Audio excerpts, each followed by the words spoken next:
Hi guys, welcome back to my channel and welcome to a new video. Today I'm going to review Dracul by Dacre, I'm not sure if I pronounced his name correctly, Stoker and J. Barker. This book was published in 2019 and I got it for Christmas 2021. I actually read part of it. I think I read the first part, which is like the first 100 pages after Christmas, but then I had to stop and actually finish my thesis. So I only finished it now.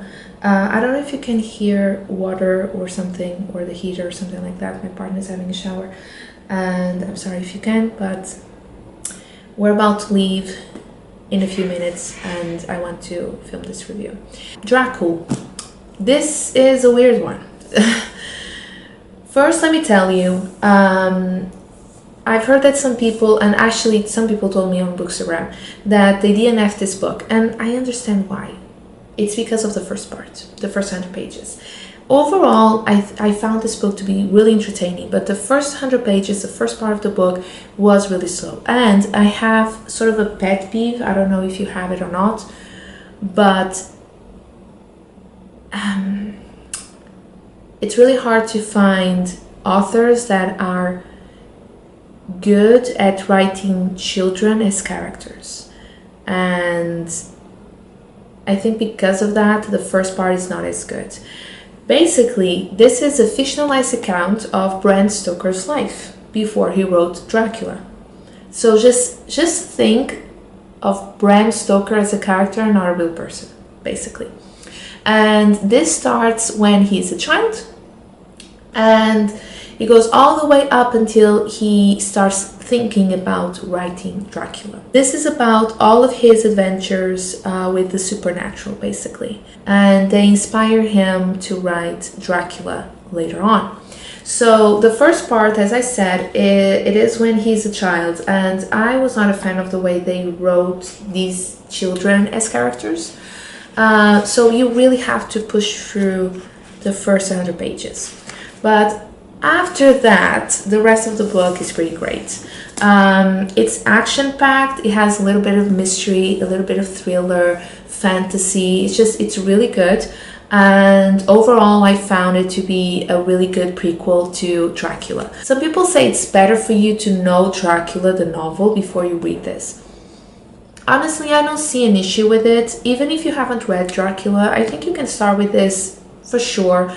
I think it's a good way to prepare yourself for what's coming with Dracula. But yeah, I understand that if you already know the novel Dracula, I think you are going to pick up on a lot of things that are mentioned here and you can sort of draw some connections with the novel. So I find that to be very interesting. Some things that I didn't like. So as I said, children as characters, they were not very realistic. You know, the way they spoke, what they did, their actions, everything just wasn't realistic. I know this is a novel, I know it's a fiction novel and a fantasy, but still it was just really hard to sort of, you know, connect with them. It's just, I was just really pushing through the first 100 pages. There's something else I really didn't like. There's this character that at first you think they are playing for, you know, one team, and then sort of like a double agent thing going on. I'll talk more about it in the second part of this video, which is the spoiler part. But other than the first part, I really like the rest of the novel, and I think you should totally read this one if you are a fan. This is a Portuguese translation because we couldn't find the English one. I really love this cover. I think it's gorgeous. You have, in this edition, you have some notes about Bram Stoker with some pictures of his handwriting. And, you know, if you're a fan, I think this is a wonderful thing to have. It's really wonderful to see how he organized his notes. And basically, this book was written using Bram Stoker's notes. So I'm not sure because I didn't look into it, but it just makes me think that maybe Bram Stoker was thinking about writing a prequel to Dracula and talk about himself or use his existence as a character, and I find that to be super amusing and just very original. So yeah, if you are a fan of Dracula, the novel, and the character. I recommend you pick up this book. I think this is a wonderful book for, you know, winter, fall time. Just if you plan on doing any spooky reads this October, you should probably pick this one up. And yeah, just go in thinking that maybe the first 100 pages are not amazing, but, you know, stay for the rest, because the rest, starting here, second part, the rest is great. So now, I'm sorry, Alfred saw a bird or an insect or something in the window. Anyway, if you haven't read this book and you don't want to listen to any spoilers, I'm going to say goodbye to you. Come back when you've read the book. If you're staying for the second part, let me tell you. Besides the first part of the book that I didn't like for just, I think it's just a personal preference. Some people don't mind children as characters, even if they're not really very realistic. I do, but something that really bothered me about this book is Alan Crone. So Alan Crone is besides Dracul the vampire, is the other vampire Bram Stoker and his siblings are trying to locate, because she was their own nanny when they were children. And they always knew something was up. They always knew she was a bit different, a bit odd, so they wanted to know more. Matilda and Bram Stoker. Matilda is Bram Stoker's sister. When they were kids, they sort of conducted an investigation and they realized that Ellen was just very weird. And as adults, they realized that she's still very much a part of their lives, because it's like she's back. They just noticed certain signals. And so they started looking for her. They want some answers. There's a lot that involves Alan Crone that I'm not going to dwell on, but basically Ellen starts off as being this like very evil character, very evil vampire, and then when you know her story, you are sort of forced to feel compassionate towards her, and I didn't like that, you know. I did like Dracul. Dracul is the evil vampire, just super obnoxious. He's just horrible. But amazing as a character. I can really see a connection with Dracula, and it was just really wonderful to see him as sort of a new vampire. It's hard to explain myself. Not new in terms of age, okay? But new in terms of, like, he's showing himself very publicly for the first time, and he's sort of being very cocky about it. And I really like that. And it was a bit different than Dracula the novel, but I can see the connection. I don't know how my hair looks. I think it just looks weird. Anyway, I think he was really just very well written as a character. But yeah, Alan Crone, I was really enjoying the fact that she was also evil, and I sort of thought that she was like working with Dracul, but then yeah, you get to the point that, you know, you realize that she's not, and I didn't like that. And then towards the end, we have a surprise, and this is a major spoiler, so if you haven't read the book, really you shouldn't even be listening to me right now. But someone shows up, Mina Harker, and she goes looking for Bram Stoker because she knows that he has encountered Dracul before, and she gives him like a lot of these notes and information about him, and she's like, go get him. And that's when Bram Stoker decides to just go after him, and supposedly he writes a novel after. I really enjoyed the fact that Mina shows up at the end. It's wonderful. I loved the connection. I loved the bridge that was built between both novels.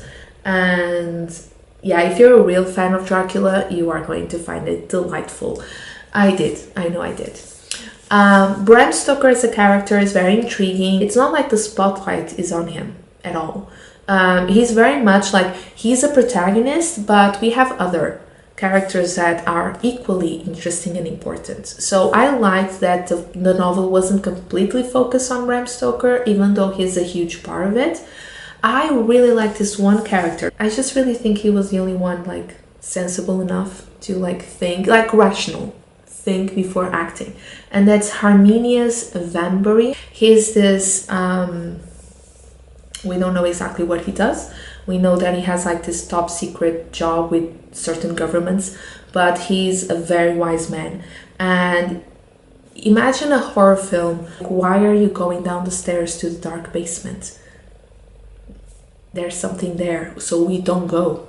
And if we're going, switch on the lights. You know, when you're watching a horror film and that happens and you have these sort of comments, Harminius is like the rational one. He's like, how do we know this person or this creature is not evil? Oh, because we know, deep down, we know she's not evil.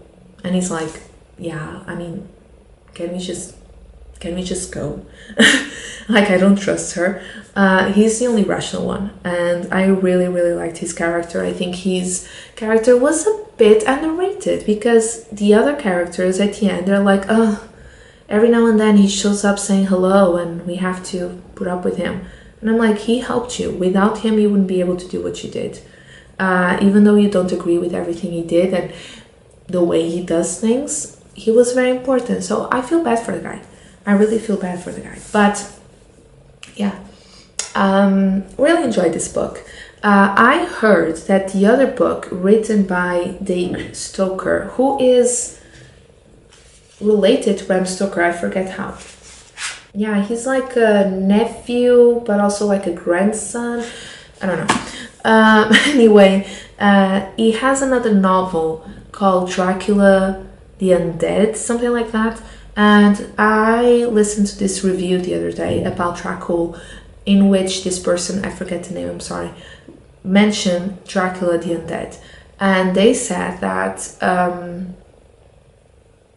it turned Dracul or Dracula as this really nice monster, and you sort of feel compassionate about him. Like, I don't like that, so I don't know if I want to read that novel. I have to look into it. If that's true, if the character was written in a way that you feel sorry for him, that's not what I want. I want this Dracul, I want this evil character, and I want someone to like go against him. I like this. I don't like when people get like rewrite evil characters as being good after all. They're just traumatized. I think they did that with that Angelina Jolie film, Now I'm scared of mispronouncing the name, but you know the one I'm talking about, right? With Sleeping Beauty, in which she plays the evil queen or whatever.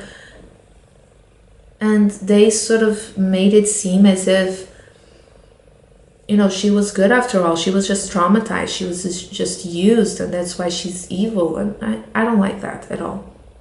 I hate that. Like that's one thing that makes me just not watch the film or read the book. I don't like that.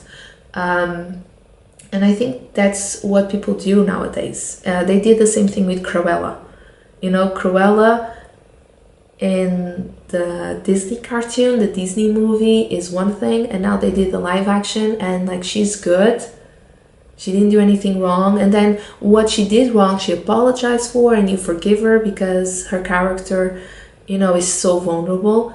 I didn't like that at all. And Dracul is really just obnoxious and sadistic. It can be a bit uncomfortable. Some visual imagery in this book makes you feel uncomfortable, and in my book that means it's well written. I don't care if it's disgusting. If it makes me feel like that, it's well written. So yeah, that's all I have to say. I don't want to ramble too much, so totally recommend this book. Pick it up. Let me know if you have read it before. What are your thoughts? If you haven't, are you interested? And yeah, let me know, because I'm really, really curious. I don't know anyone here in Portugal that has read this book, so I would love to talk to someone who has. That's all for today. Thank you so much for watching, and you know the drill. Like, comment, subscribe, and I'll talk to you very, very soon. Bye.